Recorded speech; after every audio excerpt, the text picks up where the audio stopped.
السلام عليكم ورحمة الله وبركاته. ازيكم يا حبايب قلب ام سوزة؟ عاملين ايه النهارده بقى يا حبايب قلب؟ دخلنا بقى عشان نعمل الفطار. هنعمل بانيه وهنعمل مكرونة، وهو صور معاكم يا حبايب قلبي طريقة عمل البانيه، طريقة عمل ام سوزة يا حبايب قلبي. ان شاء الله لو جربتوها مش هتندموا يا حبايبي، وطريقة سريعة وسهلة وجميلة حبايبي. جبت بقى البانيه اهو وغسلته غسل كويس، وكنت معاه بالملح والدقيق والليمون وشطفته كذا شطفه يا حبايبي. قلت بقى اغسله كمان مره كده، نشطفه كمان شطفه كده.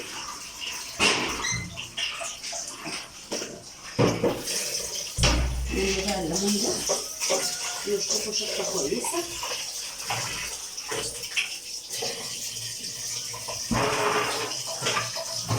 نجيب بقى المصفى واطفيه حته حته كده يا حبايبي.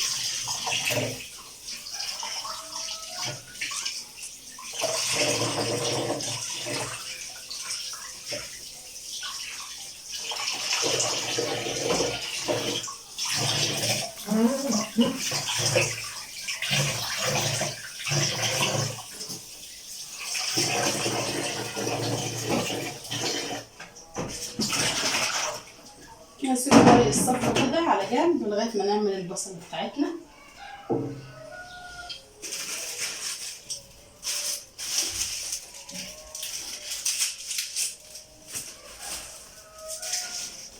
هجيب بصلتين كده ونقشرهم.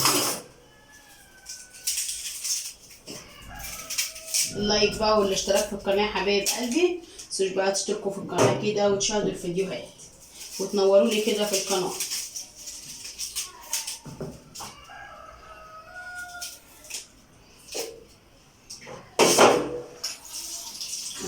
جبت بصلتين كده وغسلتهم كويس.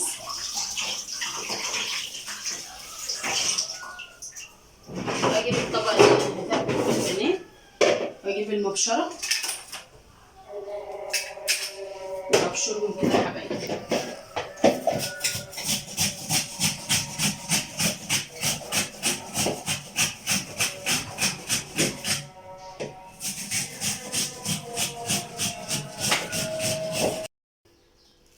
خلاص اهو يا حبايب قلبي بشرت البصل اهو زي ما انتم شايفين كده اهو. هعصر عليه بقى ليمونتين كده.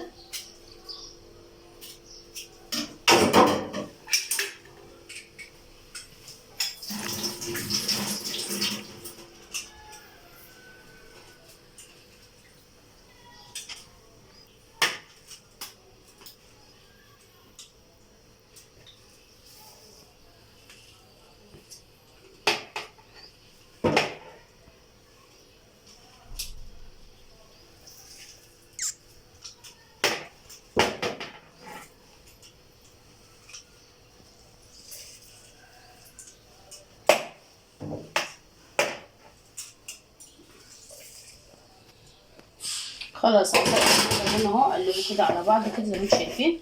ونحط بقى التوابل. هنحط فلفل اسمر، شويه من الفلفل الاسمر كده. ونحط شويه من بهارات الفراخ، واحط شويه من بابريكا، واحط شويه من السبع بهارات. انا بحب عليه التوابل دي كلها حبايبي. واحط شويه من الشطه وشويه من الملح.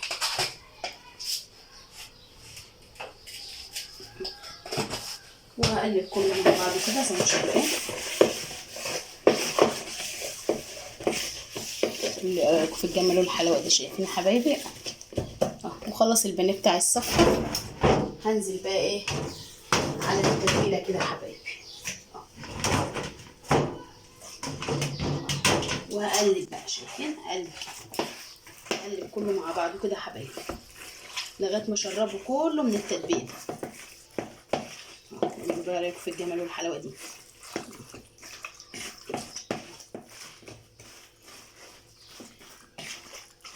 وهسيبه بقى كده قيمه ساعتين كده على ما اقليه يا حبايب قلبي. وانا بقليه نرجع مع بعض يا حبايبي.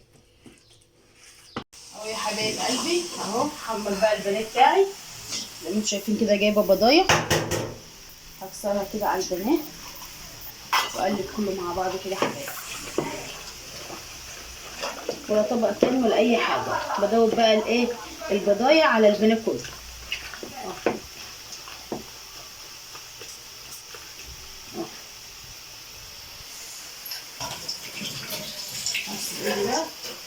نحط بقى ايه التوابل اللي احنا هنحمر بقى البانيه يا حبايبي. دي توابل بانيه جايبها من عند العطار، خلطه كده مع بعضها، نحط منها شويه كده.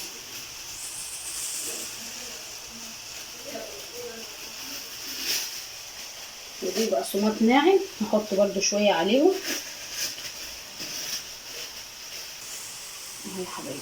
دي بقسماط ناعم، هضرب كله مع بعضه بقى اهو زي ما انتم شايفين كده. ونجيب بقى قطعه من البانيه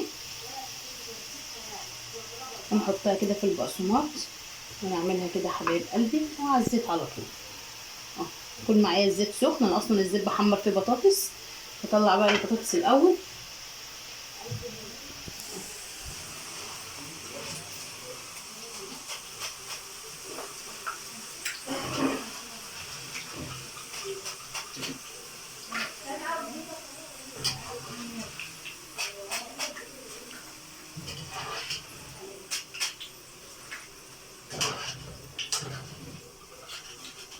الزيت سخن خالص اهوت. خلاص طلعنا بقى حمرنا البطاطس بتاعتنا اهو يا حبايبي. اجيب بقى البانيه زي ما انتم شايفين كده، قطعه من البانيه واحط في الزيت على طول وحته تاني.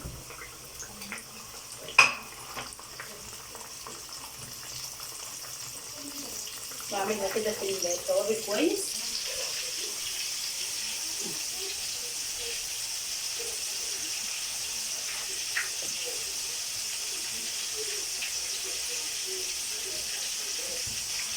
نروح بقى على الزيت نحط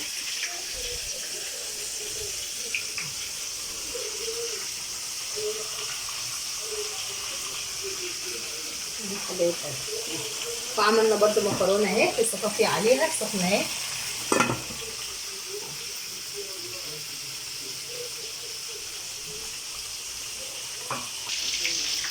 قولوا لي بقى ايه رايكم في البانيه يا حبايب قلبي؟ شايفين الجمال؟ ايه رايكم في الجمال والحلاوه دي؟ شايفين؟ نطلع المناديل على طول يا حبايب.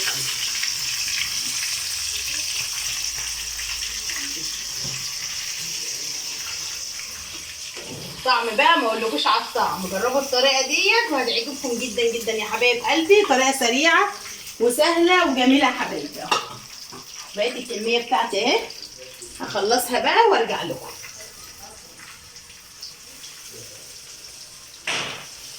كده بقى يا حبايب قلبي اكون خلصت الكميه كلها هي زي ما انتم شايفين كده. قولوا لي رايكم في البانيه الجميل ده. وعملنا السلطه وحمرنا البطاطس وحطينا المخلل والطحينه ونغرب بقى المكرونه. وبكده يا حبايب قلبي نكون خلصنا الفيديو بتاعنا. ما تنسوش بقى باللايك والاشتراك وتفعيل الجرس عشان يوصل لكل جديد. يلا سلام يا حبايبي.